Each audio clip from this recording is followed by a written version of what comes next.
आइए आपके सामने उज्जैन के महत्वपूर्ण समाचारों की प्रस्तुति करें। श्रावण मास चल रहा है, शिव की आराधना की जा रही है। ठीक है, करो। आज मैं जब सड़क पर निकला ना, तो मैंने शिव महापुराण के अनेक फ्लैग देखे। करो भैया, जो मर्जी में आए जो करो, और शिव की कैसे आराधना की जाती है ये मत जानो, बट ये जो शिव पुराण और जो आयोजन हो रहा है ना, उन्हीं में अपने आप को व्यस्त रखो, भ्रमित हो जाओ, अंधविश्वासी हो जाओ, जो भी करना है करो। परंतु मेरा तो एक ही कहना है कि ये सब पुराण छोड़ो, आत्म महापुराण पढ़ लो, आत्म महापुराण समझ लो, घर में बैठ कर ही समझ लो, 5 मिनट में समझ में आ जाएगा। अपने आत्मेश्वर का की आराधना कर लो और उनका ध्यान कर लो, जीवन सार्थक हो जाएगा। आत्मचिंतन कर लो, परंतु नहीं, वो नहीं करेंगे। दिखावे का धर्म और दान जरूर करना है, नाटक करना है, क्योंकि सिद्ध करना है कि हम भैया धार्मिक हैं। हम आत्मचिंतन में विश्वास नहीं करते, हम तो दिखावे के दान और धर्म में विश्वास करते हैं। और हम आत्मचिंतन क्यों नहीं करते हैं, इसका सबसे बड़ा कारण यह है कि आत्मचिंतन करेंगे तो सत्य जो ईश्वर है वो हमारे सामने खड़ा हो जाता, और वो हमारे पूरी किताब, जीवन की किताब, हमारे कर्मों की किताब खोल लेता है, और हम शर्मिंदा हो जाते, हम ईश्वर के सामने अपराधी नजर आते हैं। इसलिए कोई भी आत्मचिंतन नहीं करता। चलिए अब क्या किया जाए, अब चरित्र ऐसा हो गया, संस्कार ही वैसे हो गए, संस्कृति ही वैसी हो गई, तो कोई कह नहीं सकता। अब ये बात दूसरी है। बाबा जय गुरुदेव आश्रम में आज से 13 दिवसीय साधना शिविर का आगाज हुआ। सब साधना करेंगे, ईश्वर की साधना करेंगे, करना चाहिए भाई। साधना बहुत अच्छी चीज़ है, और साधना के साथ संकल्प भी बहुत जरूरी है। अब संकल्प लेकर ही जाना है हमें, ये भी एक बात जरूरी करना। अब यहाँ पर धर्म धर्म धर्म, सब जगह नाटक होते हैं कि भैया धर्म धर्म, अरे हम धार्मिक हैं, हम ये वो हैं। मैं एक बात स्पष्ट बता दूं कि जरा धर्म की परिभाषा बता दूं। ये महापुराण का कौन का, शिव पुराण, ये पुराण, कौन कौन सी पुराण कर रहे हैं, कितने आराधना स्थलों में बस धर्म की बात हो रही है। मगर सच्चा धर्म क्या है, इसकी परिभाषा तो बता दो। कोई बताने को तैयार नहीं, बस क्या, अरे धर्म है या नहीं है। अरे भैया धर्म क्या है, जरा ये तो जान लो। नहीं जानते हो ना, तो आज और फिर स्पष्ट कह दूं कि सूर संस्कार और सूर संस्कृति ही धर्म होता है, और वही धारण योग्य होता है। तो आप अपने आप को सबसे पहले खोज लो। हम तो अपने आप से बहुत दूर हो गए, कहीं पर कुछ नहीं है। तो सूर संस्कार, सूर संस्कृति वादी हो जाए। हम आत्मचिंतन करें और अपना सच जान ले, और सच के साथ संकल्प भी कर ले कि हमने जो अभी तक अपराध किए हैं उनके लिए क्षमा मांग लो, और फिर से अपना सम्मानपूर्ण, सादगीपूर्ण, श्रद्धामय जीवन, सेवामय जीवन और सेवामय जीवन यापन करने का संकल्प कर लो। सब अपराधों से मुक्त हो जाओगे। मैं भी एक स्पष्ट बात कह रहा हूँ, और ये बात कड़वी जरूर लगेगी, परंतु सच है। अभी आराधना स्थलों में क्या क्या नाटक हो रहे हैं वो भी मैं देख के है ना, निगाहें झुक जाती है, शर्म आने लगती है कि अरे अंधविश्वास फैला रहो। अरे आदमी को आत्मिक चैतन्यता प्रदान करना चाहिए, वो तो कर नहीं रहो, और बस धनखोरी के लिए अनेक प्रकार के नाटक किए जा रहे। करो, खूब करो, जी भर के करो। तुम्हारे सारे दिखावे का धर्म और दिखावे का दान और दिखावे के नाटक है ना, सब व्यर्थ हैं। अब ठीक है भैया, क्या करें।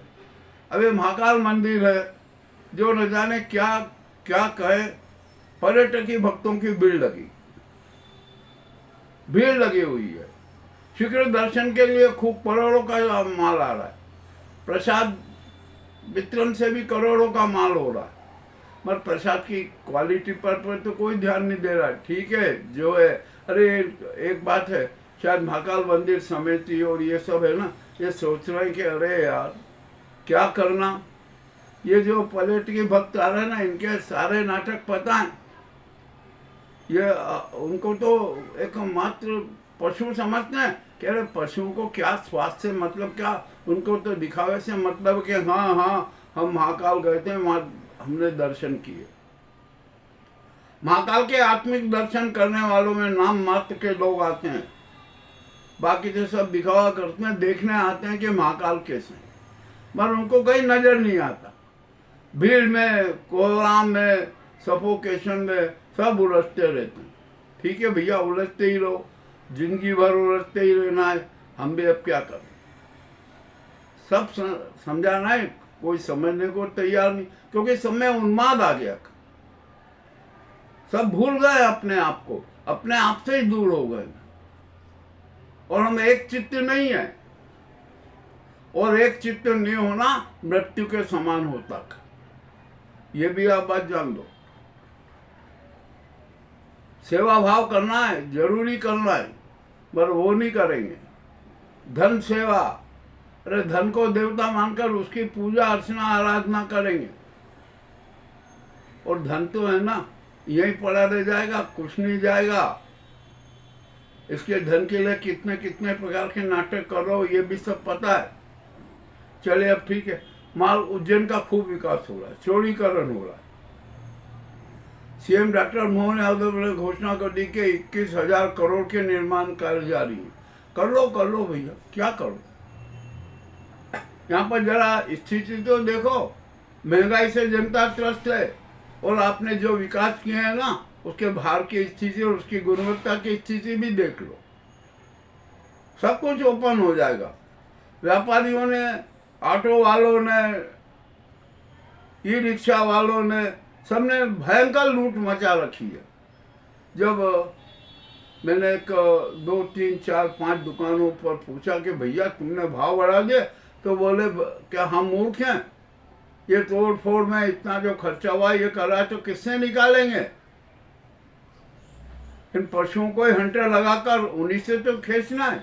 वाह भाई, बहुत अच्छी बात है, बहुत अच्छा चरित्र है।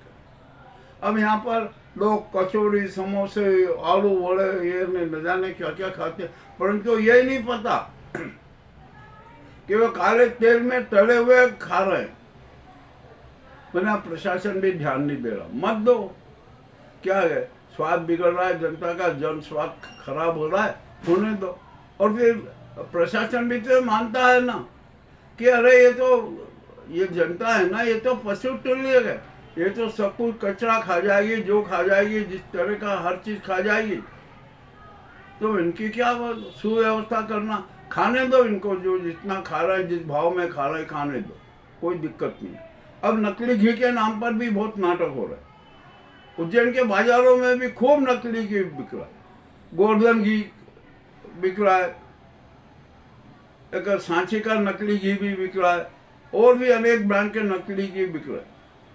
अब क्या करें, सबको धन चाहिए ना, वो सब जानते हैं कि जनता तो मूर्ख है, इसको चाहे जैसे मूर्ख बना दो, और मूर्ख बन रही है, सब कुछ हो रहा है। अब क्या किया जाए उज्जैन का। अब आइए, यहाँ पर शिप्रा के तट के से दोनों तरफ 200 मीटर तक निर्माण प्रतिबंधित थे, फिर और यहाँ बड़े बड़े रसोद्वारों के स्थायी निर्माण हो गए। एक वहाँ अप्रोच रोड भी बनने वाला था, वो भी मामला बड़ा टाइट ऑफिस हो गया। तो प्रशासन ने और शासन ने निर्णय लिया कि भैया ग्रीन कॉरिडोर की है ना, वो 200 मीटर की सीमा है ना, उसको 100 मीटर कर दो, ताकि इन रसोद्वारों के सारे निर्माण बचे रह जाएं। ये भी हुआ है उज्जैन में। ये कोई मैं परिकल्पना नहीं कह रहा हूँ, जो सत्य घटना हो रही है ना उसी का कर रहा हूँ। अब रोड है ना 100 मीटर के, उससे उसका निकलेगा, उसकी नई डीपीआर बनेगी, बना लो आप, जो करना है करो आप, मगर जनता को मूर्ख समझ रहे हो ना, ये भी मत समझना। जनता सबको देख रही है, अभी मौन है, सड़कों पर उतरी। अब यहाँ पर आराधना स्थलों की बात करो। ये आराधना स्थल तो अजीबो गरीब स्थिति में है। जो भगवान के दल्ले पुजारी है ना, वो किस प्रकार के नाटक करते हैं कि जिसकी कोई सीमा नहीं। बैठे हुए हैं, बस उनको माल चाहिए। अरे अब ये है ना, भक्तों को मूर्ख बनाते हैं, जो श्रद्धा वाले उनको मूर्ख बनाते हैं, और ये तो भगवान तक को मूर्ख बना रहे। भैया कहीं भी मंदिर में जाते हो, आरती एक बार होती है या पूरे दिन भर में 4-5 आरती होती है, मंगल आरती से लेकर शयन आरती तक। परंतु हमने तो यहाँ ऐसे ऐसे मंदिर देखे हैं कि 50 और 100 रुपये दो और चाहे जब आरती कर लो। वाह क्या बात है, भगवान फ्री बैठे हैं कि चाहे जैसे कर लो, खूब कर लो सारे नाटक। अब यहाँ उज्जैन में जो निर्माण हो रहे हैं उनकी गुणवत्ता पर भी बड़ा सवाल खड़ा होगा, देखेंगे क्या होता है। अब इसके बाद में आइए, जो विभाग है जिनको अपने अपने कार्य करना गए, MPB है, PHE है, PWD है, इनको सबको अपने अपने कार्य करना है, परंतु सब लापरवाही बरत। और आखिरकार इतना लाएंगे कहाँ से, करेंगे कैसे। ठीक है भैया, जो चल रहा है जैसा चल रहा है ना, चलने दो। आपने चौड़ीकरण कर दिया।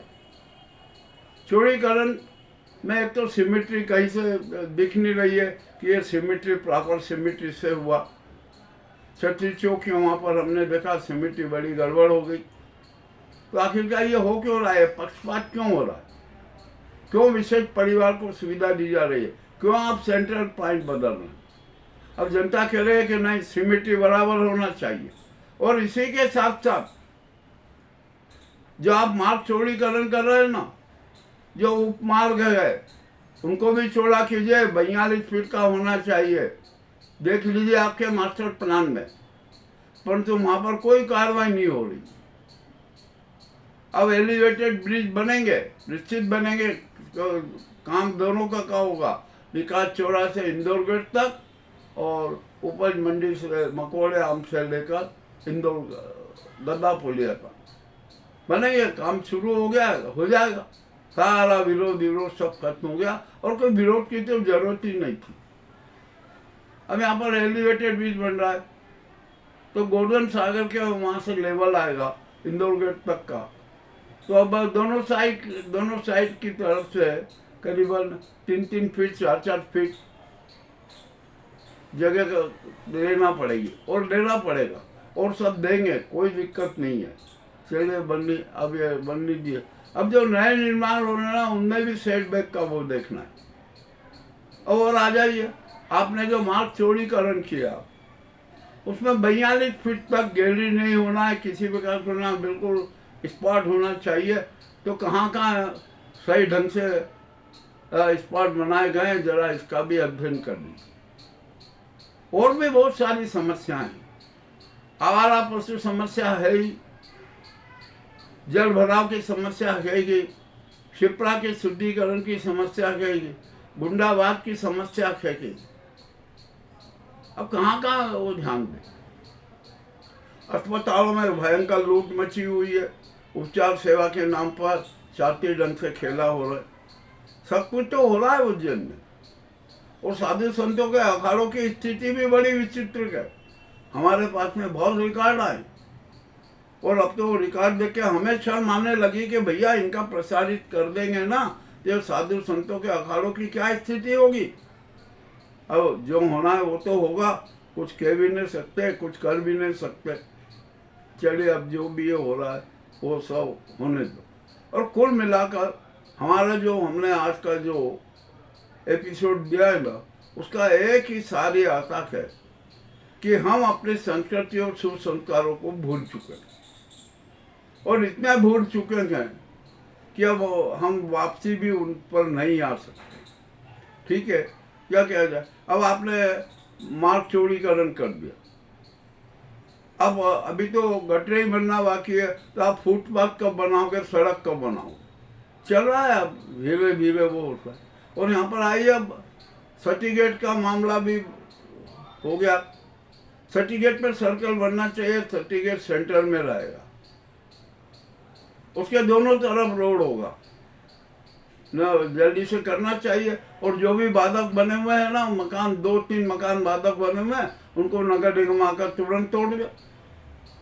और सर्टिफिकेट के पास में एक रामेश्वर गली की वहाँ पीपल का दरवाजा, उसका एरन टूट गया, किसी भी दिन बड़ा हादसा होगा, तो आप उस दरवाजे को भी हटा दीजिए ना, क्यों नहीं हटा